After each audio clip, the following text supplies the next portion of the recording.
त्यो चाम्रो माटो रहेछ यहाँ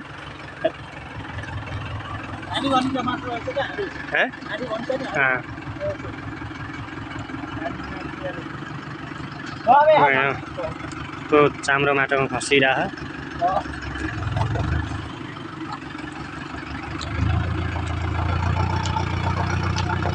हाम्रो नारायण सोल्टीले हेरिराख्नु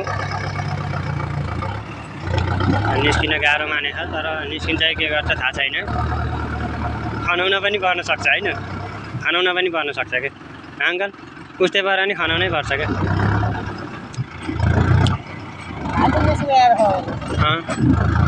खाली पनि निस्किन गाह्रो छ भनेपछि त अब यो मिस्कर त पुग्दैन होला जस्तो लाग्यो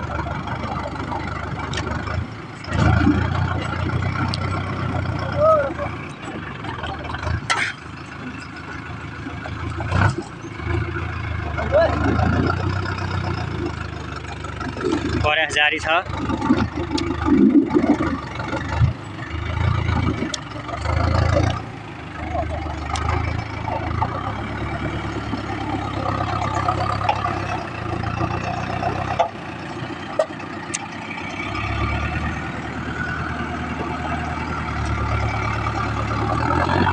विशाल गुरुले ल्याएर जाकेछ नि यहाँ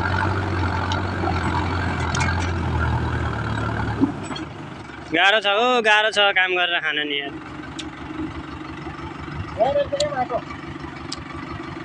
माटो कस्तो छ नारायण खै